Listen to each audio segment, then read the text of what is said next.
देखिए हमारे डॉक्टर साहब कितने योग्य लोग हैं।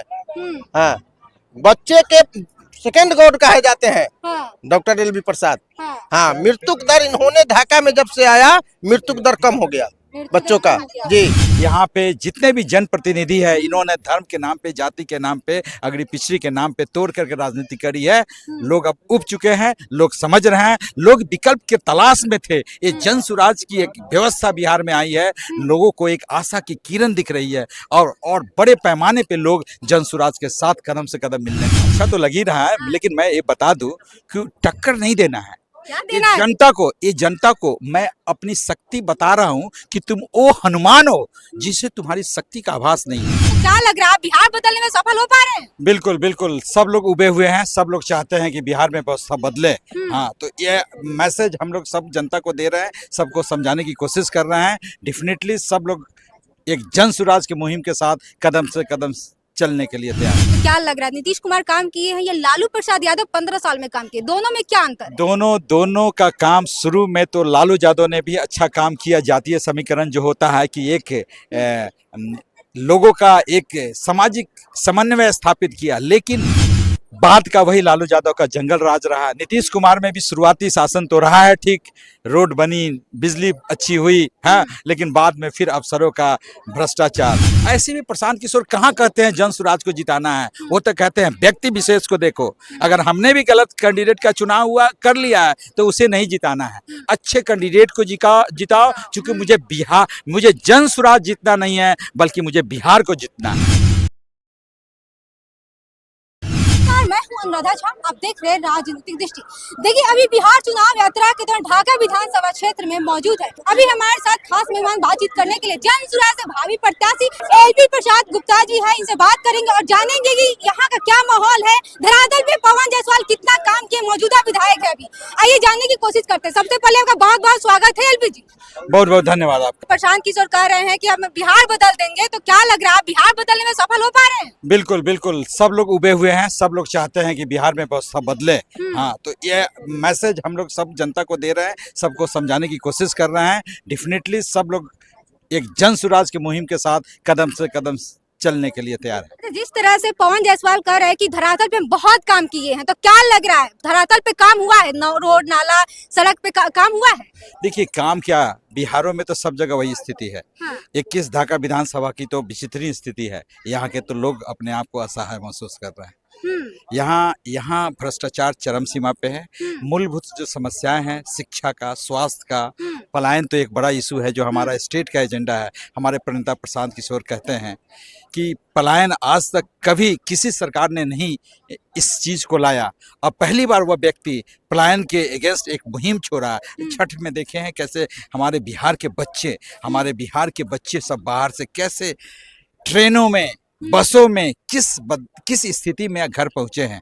आधा तो लोग पहुंच भी नहीं पाते हैं। छठ में जो रिजर्वेशन का जो हाल है, ट्रेन सरकारें वादा करती है 12,000 ट्रेन का, लेकिन आप देख सकते हैं कि कितना ट्रेन मिली है। हाँ, लोग कैसे बसों से आ रहे हैं, कैसे 600-700 का भाड़ा जो 3,500 4,000 रुपए खर्च कर करके लोग आए हैं। तो डेफिनेटली लोग, पलायन बहुत बड़ी इशू है हमारे बिहार में। पलायन तो लोग स्ट्रेस माइग्रेशन, जिसे रोटी रोजगार के लिए प्लान कर रहा है, यहाँ तो देखे तो सब चीज में प्लान है। शिक्षा के लिए प्लान कर रहे हैं, हमारे यहाँ से पूंजी का प्लान हो रहा है, हमारे यहाँ से लोग स्वास्थ्य सेवा बेहतर लेने के लिए भी प्लान करके दूसरी जगह से स्वास्थ्य के लिए लोग प्लान कर रहे हैं। तो बहुत बड़ी इशू है, प्लान का समस्या है, लोग सब समझ रहे हैं। यहाँ पे जितने भी जनप्रतिनिधि है इन्होंने धर्म के नाम पे, जाति के नाम पे, अगड़ी पिछड़ी के नाम पे तोड़ करके राजनीति करी है। लोग अब उब चुके हैं, लोग समझ रहे हैं, लोग विकल्प के तलाश में थे। ये जन सुराज की एक व्यवस्था बिहार में आई है, लोगों को एक आशा की किरण दिख रही है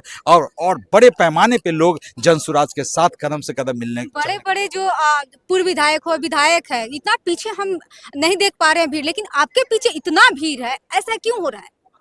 देखिए, भीड़ तो सब हमने, एक चिकित्सक हूँ मैं, विगत 15 साल से इस क्षेत्र में मैंने सेवा दिया है। हाँ, बच्चों के स्वास्थ्य संबंधी सेवाएं दी है, लोग की समस्या मैंने भी समझा है, मैंने भी लोगों से मिला है, देखा है। हाँ, मुझे लगा है कि कहीं ना कहीं इन लोगों की समस्याएं केवल अस्पतालों तक और दवाइयों से संभव नहीं है। जो ये इनकी समस्याएं हैं, वो एक सिस्टम में बदलाव करके, एक परिवर्तन करके ही इसको ठीक की जा सकती है। वैसे भी हमारे जो जन स्वराज के प्रणेता है प्रशांत किशोर कहते हैं, सरकारें तो आती है जाती है, विगत 35 सालों से क्या हुआ हमारे बिहार में, वही दुर्दशा है। यहाँ के लोग वोटों की राजनीति करते हैं। नीतीश कुमार के रीजन में 20 साल नीतीश कुमार के शासन था, तो क्या लग रहा है नीतीश कुमार काम किए हैं या लालू प्रसाद यादव 15 साल में काम किए, दोनों में क्या अंतर है? दोनों का काम, शुरू में तो लालू यादव ने भी अच्छा काम किया। जातीय समीकरण जो होता है कि एक लोगों का एक सामाजिक समन्वय स्थापित किया, लेकिन बाद का वही लालू यादव का जंगल राज रहा। नीतीश कुमार में भी शुरुआती शासन तो रहा है ठीक, रोड बनी, बिजली अच्छी हुई, हाँ, लेकिन बाद में फिर अफसरों का भ्रष्टाचार। तो एकदम से डेफिनेटली कह सकते हैं कि बिहार में नेताओं का कमीशन, अफसरों का शोषण, दलालों का भरण पोषण एकदम से चरम सीमा पे है। प्रशांत किशोर किंग मेकर बन के उभरेंगे या मेकर ही बन के रह जाएंगे? नहीं, वो बहुत तेजस्वी व्यक्ति है। जिस तरह से पूरा पैसा, खून पसीना सारा बिहार के लिए लगा रखा है, क्योंकि क्यों लोग कह रहे हैं कि टिकट पैसा पे दे रहे हैं, केजरीवाल 2 बन के आए हैं, बिजनेसमैन कर। बिल्कुल नहीं। ये जिसने भी बोल रहे हैं, देखिए जिस व्यक्ति को टिकट नहीं मिला है उसके अंदर प्रतिशोध की भावना है, उसको वो उजागर कर रहे हैं, गलत आरोप लगा रहे हैं कि टिकट बेची जा रही है।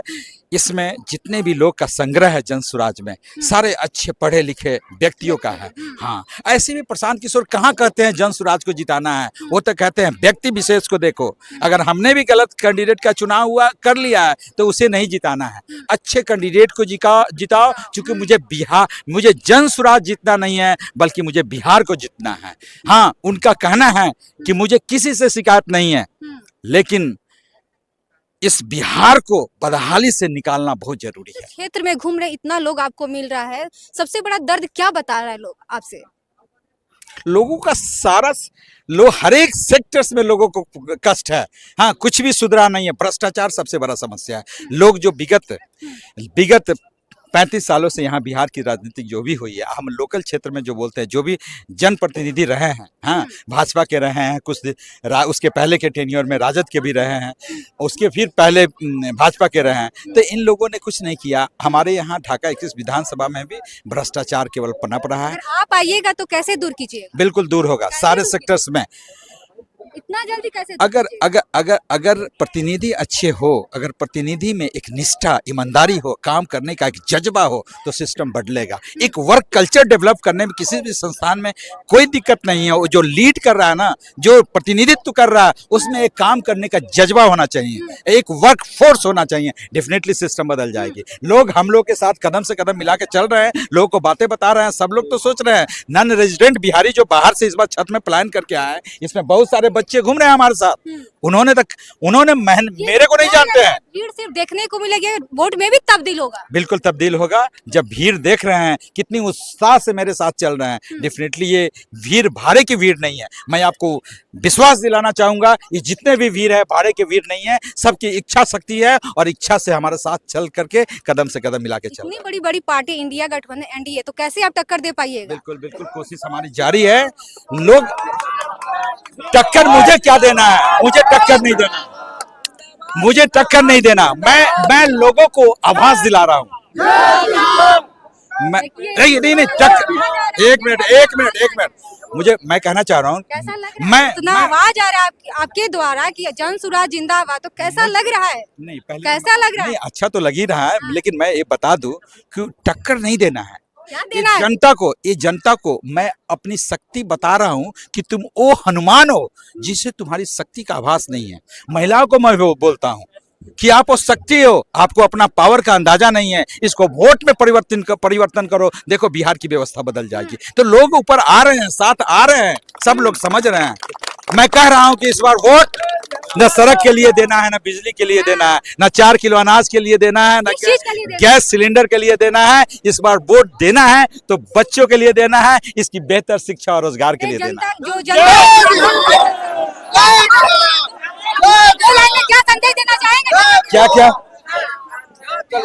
आइए मैं जनता को बताना चाहता हूँ बिहार में। एक मिनट, मैं आपके चैनल के माध्यम से जनता को जरूर बताऊंगा, हाँ। ये नेताओं ने, जनप्रतिनिधि ने जात पात के नाम पे वोट की राजनीति कर रही है। अब चुनाव नजदीक आ गया है, सारे नेताओं, हाँ, आपको वोटर्स को डिफरेंट तरह के प्रलोभन देंगे। मुर्गाबाद की राजनीति होती है या पैसे कौड़ी की राजनीति होती है। मुझे लगता है कि लोग